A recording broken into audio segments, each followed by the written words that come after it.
I'm Tasha from Get Organized HQ, and this is a video for the one who is struggling to be perfect.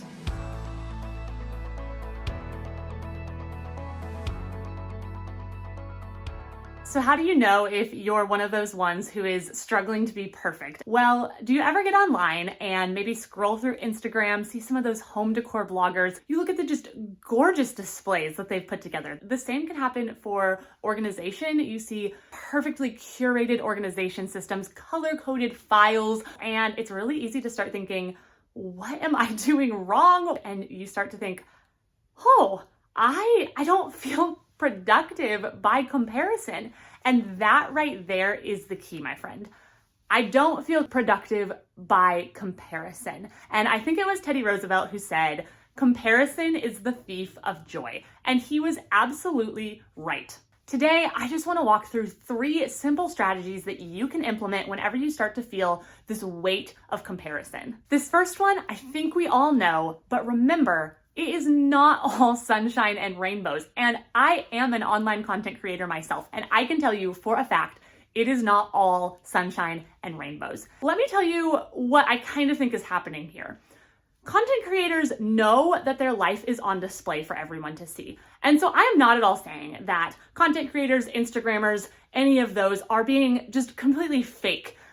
But I do think that when your mindset is such that you know your life is being put on display for thousands and thousands of people to see and commentate on, you are going to have a little bit of a different mindset, even in how you approach something like home decor.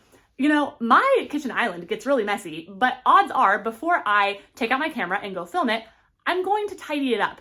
I don't think that I'm fake because I tidy up my island before I film a video. I enjoy having a tidy island, and that is what it legitimately looks like whenever I get around to tidying it.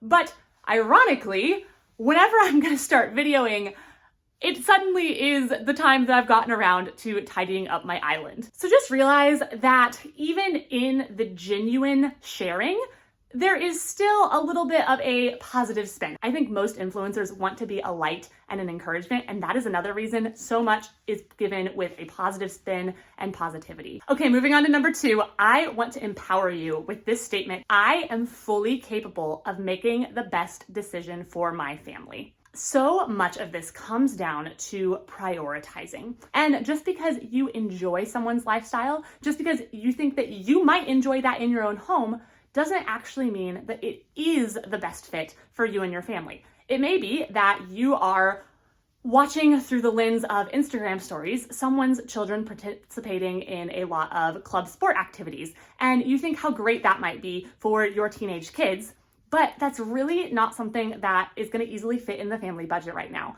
And so even by turning that down and by walking away from that lifestyle that you might really enjoy, know that you are making the best decision for your family. And so when you line the two up and you start to compare yourself to these influencers you're seeing online, just remember that you made your decision based on the life and stage that your family is in, and you are prioritizing what is most important. And that goes for all sorts of things.